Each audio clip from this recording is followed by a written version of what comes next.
what seemed to be a simple and ordinary idea has become an amazingly well-written story. The Percy Jackson series has a very well-structured and interesting plot to follow. Despite all expectations, the initial screening of his journey lacked a lot of amazing ideas and details the book had. In today's video we will fill the gaps on the parts the movie has missed.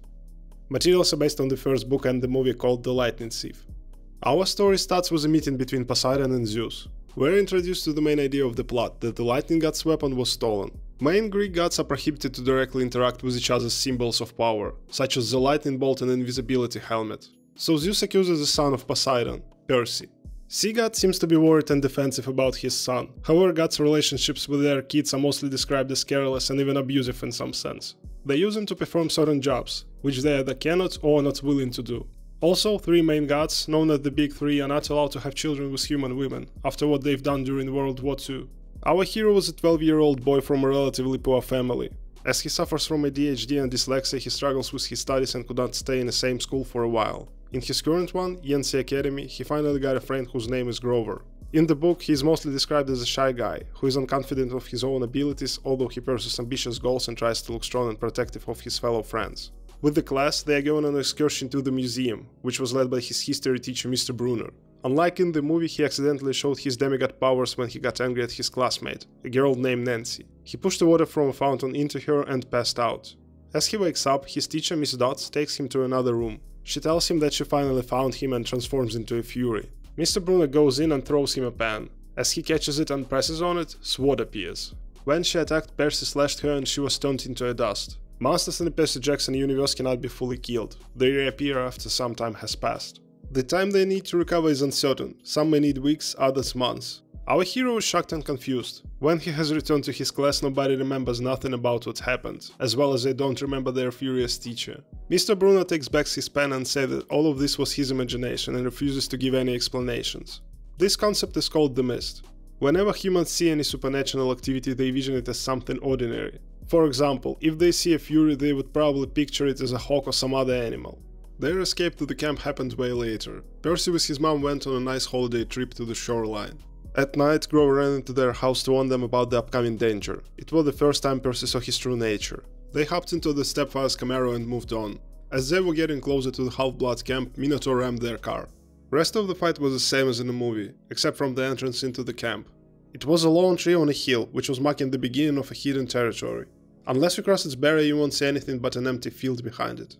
After the Minotaur fight, Percy was injured and exhausted. Demigods use a drink called nectar to heal their wounds.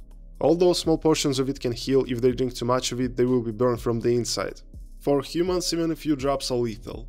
For some reason, film creators decided to completely redesign the camp. Some may say it is the most important part of the first book. Camp Half-Blood is a magical place which is run by the god Dionysus, also called Mr. D. All the demigods there live inside 12 houses, which are formed in a U shape. Each house represents one of the gods. Depending on who the kid's godparent is, they are assigned to one of them. There are also multiple kids who are not recognized by their parents. Percy was one of them. All such kids go into Hermes' house, as he is also a traveler's god. Annabeth was completely redesigned to fit the new plot. She is a blonde girl about Percy's age with grey-colored eyes. She has been changed not only visually though. In the movie, Annabeth is represented as Percy's rival inside a camp. However, the book follows completely different lines.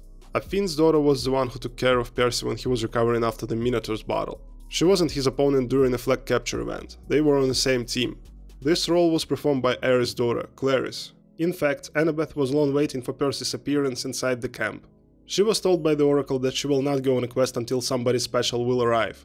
We can see how she combined both her and Clarice's roles in the movie. After the flag event, a hellhound appeared from nowhere, which was a clue to our hero that Hades must be the one who stole the lightning bolt. Before Percy went on a quest to Hell, he had a meeting with the Oracle. He was told the prophecies that he needed to go west and that somebody would betray him. Luke also has changed a lot. He was living in the same house with Percy and became his friend and mentor, who taught him how to fight with a sword. He had a big scar on his face. The map with pearls Luke showed has never existed in the book, however pearls themselves did. They are a gift of a sea which has been given to Percy before the very end by Nereid. The shoes he gave to Percy has been worn by him only once inside the camp, and he realized he cannot properly control them. Throughout the quest they were used by Grover. Their journey was way longer and harder than shown in the movie, with a lot of time skips and missed chapters. Our heroes never had a car to drive, after all they are 12 years old. They mainly traveled by bus.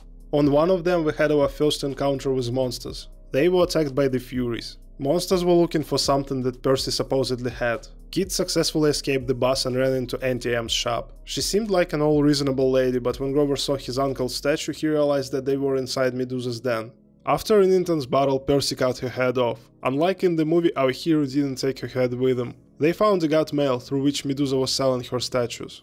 Percy sent the head straight to Olympus using that mail as a joke. There was also a Hades location, recording studio in LA.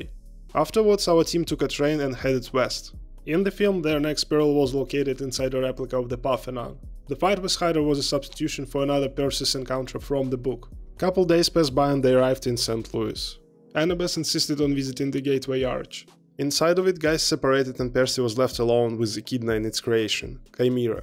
It was disguised as a small dog, but as soon as Annabeth and Grover left, it transformed into its true form. In the battle, the kid was poisoned by the snake-headed tail and jumped into a hole in the wall, which was left by the Chimera's fire breath, and fell down into the Mississippi River. He had survived the drop and water healed his wounds and poisoning. Later, his team picked him up and they escaped the area. One of the main characters of the book was removed completely, the god of war Ares.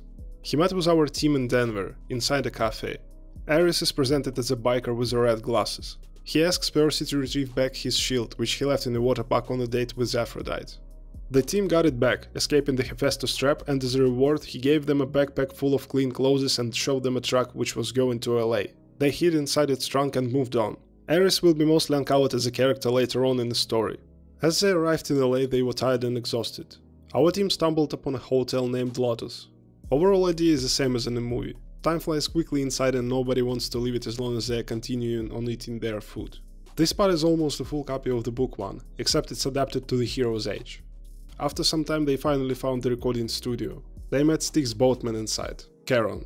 Our team gave him some drachmas they found earlier and started their descent into hell. They stopped at the hell's shoreline. Percy's team was following dead souls, up to the Black Arch. There were two lines of the dead, which were choosing their post-life destiny, and the huge three-headed Cerber.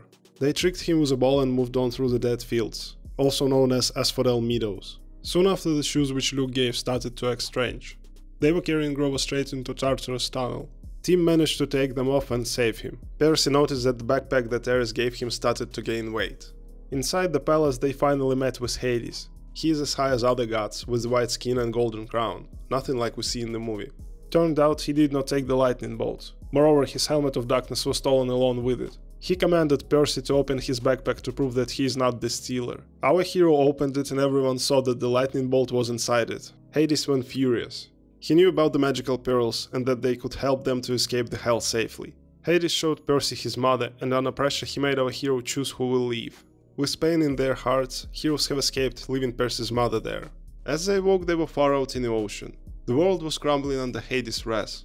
The group was rescued by water security, and Ares was waiting for them on the shoreline with the Hades helmet. Turns out Ares had caught the thief of the lightning bolt and put it inside the backpack he gave so Percy would seem guilty in front of the underworld god. They engaged in a fight, which Percy barely survived before landing a hit on him. As Ares disappeared, leaving the helmet, Furies which were flying around came to them. They told Percy that they have seen everything. He gave them the helmet and asked them to tell about what happened to Hades, and return his helmet back to him. Streets started to calm down and our heroes decided to take a plane to New York, as they were running out of time to return the bolt to Zeus. They arrived safely and headed to the Empire State Building. They showed the lightning bolt to the gatekeeper and he allowed them to pass through to heaven. They hopped into the elevator and started to move up. Heavens are looking like a city on a cloud, full of mythical creatures.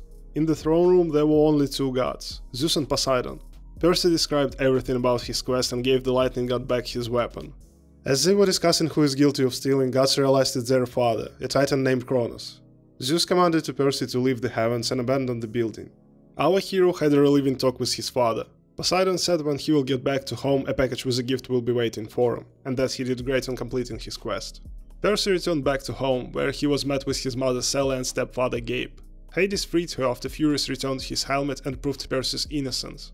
Inside his room he found a package with Medusa's head he sent to Olympus, leaving our hero a choice to turn his stepfather into a stone, as he realized that all his childhood his stepfather was beating his mother. She told him that she will figure out what to do when she is ready for it. Percy has left and headed to the camp. Time flew there and the summer was almost over. He needed to decide if he would stay there for a whole year or return back to home. Grover was promoted to a searcher, which is an honorable satyr rank, and after our hero said goodbye to him he went on his journey. While Percy was in a camp, Luke offered him to go for a hunt. Our hero unwillingly agreed. As they were talking, Luke unveiled that he is the one who stole the bolt and the helmet. He unleashed a poisonous scorpion on Percy so he could not move.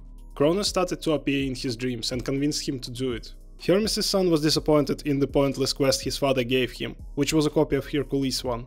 Ares was the one who caught Luke. He tricked him by telling that he can get the throne of heavens if the war between the gods starts. Luke disappeared and the scorpion beat Percy. He woke up in one of the houses and was slowly healing using nectar. He told Chiron and Annabeth about what happened. He wanted to start the search for Luke immediately, but Centaur stopped him. Turns out Annabeth was going to her father for a whole year. That pushed our hero to a decision to also leave the camp. Tim agreed on training for a while and going for a search next summer. The end of the first book. Thank you for watching.